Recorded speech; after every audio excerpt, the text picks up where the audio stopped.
Right. Hi, grade 12s. How are you doing? Cool. Second video on financial maths, revision of grade 11 work. Remember now? So in the first video, we spoke about simple interest, and there's the formula you also remember, where A is the final amount, P is the original amount of principal, 1 is a 1, I is the interest rate per period, I come from R, so it's R divided by 100, and N is the time. Then we also spoke about compound interest, or some people also call it inflation. Well, in this case, A is P 1 plus I to the power of N. Right.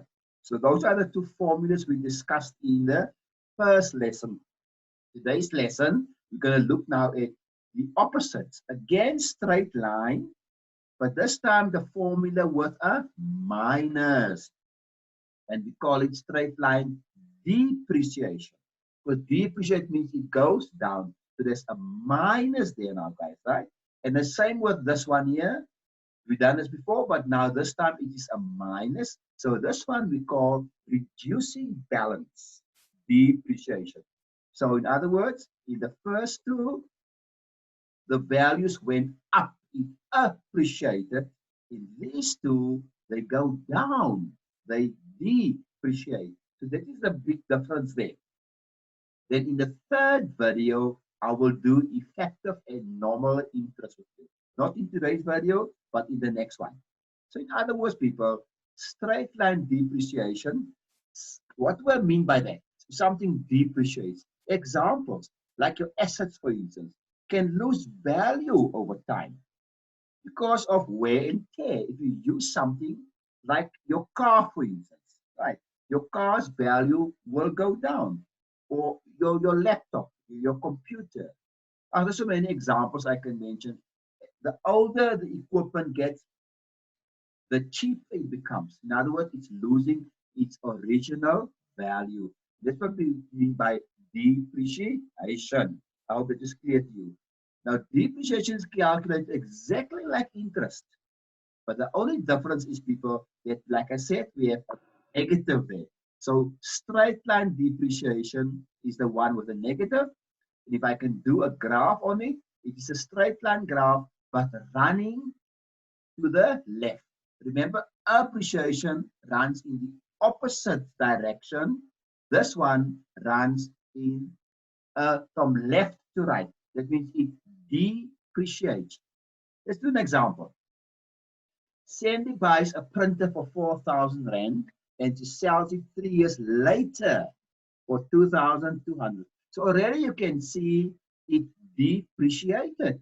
4,000 down to 2,000. You see, the value went down. So already you should know which formula to choose.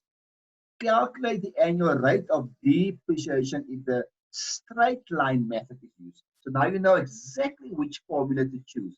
You know it is the linear formula with a minus. How do we know it? Because they use the word straight line and we can see the value went down. Is it clear, guys? So A is now the final amount, P is the initial amount, then of course I times 3, right? And you'll see I is missing, so we have to find the value of I. Now, what we must do is we must make I the subject. So we divide both sides by 4,000, then we take the 1 over, and then we divide by 3. Remember, it is important with financial maths not to round off too soon, or I call it premature rounding. Be careful, don't round off too soon. You need to get to the final answer before you use your calculator. So you get 0.15, that is I, remember? Take it back to R, you must say times 100. So there you are, 15%. So this printer's value depreciated over 3 years at a rate of 15%. Cool. Now the reducing balance one, remember it is the one with the quadratic formula and the minus. Let's do an example. And of course, this is how it looks like. It's also it's a curve, remember? It's not a straight line. And it also runs from left to right, is how we know it. Right, let's look at the example here. The value of a vehicle worth 200,000 depreciates at 12% per annum. Calculate the value of the vehicle in 5 years' time if depreciation is calculated, right? So you must first use the straight line method, and then you must use the reducing balance. So straight line method, we know it is that formula. We know it's a minus because it depreciates, and it is this formula. So do your substitution. Remember, 12 is your R value. So I is 12 divided by 100, which is 0.5. And you get 80,000. Reducing balance method, you know it is this formula, right? Substitute on the calculator, and there you are.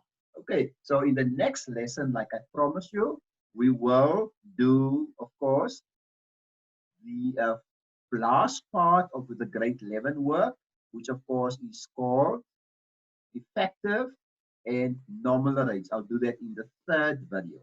Right, thank you guys. End of the lesson.